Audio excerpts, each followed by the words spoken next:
Drop the idea of perfection and just parent from a place of love.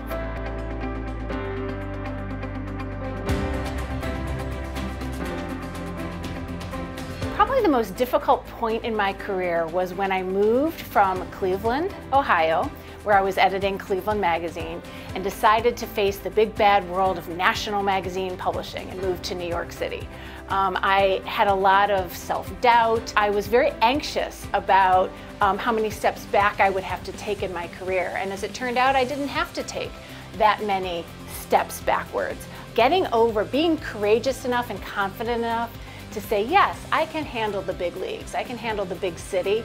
One of the joys of my job as editor of Parents Magazine is the idea that we are connecting moms. This life stage is unique, often lonely, and filled with stress as much as joy.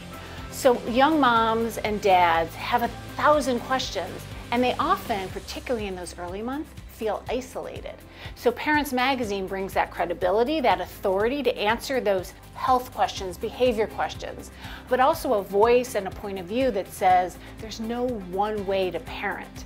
We cover mom's life as much as the child's life. Everything changes when you become a mother. Your approach to beauty, your approach to organizing your house, cleaning your kitchen. It's very rare today for young moms and dads to be able to have the luxury of just staying home and focusing on parenting in particular.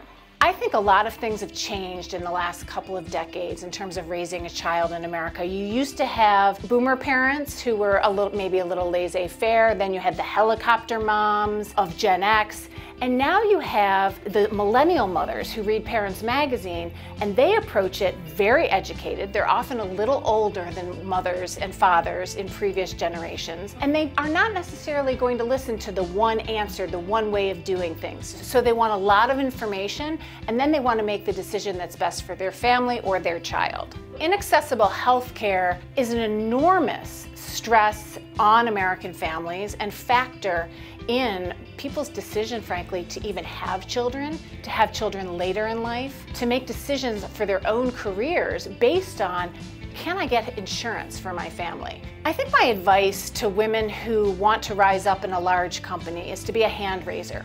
You want to be the one who volunteers for that extra project or pokes his or her head in the office and says, how can I help? Can I add value here? But a word of caution for women, I would say, is make sure that you're using that time and those efforts and that hand raising wisely. Make sure that what you're volunteering for is either going to benefit your boss greatly or put you in a high-profile position among other people at the company or teach you a new skill.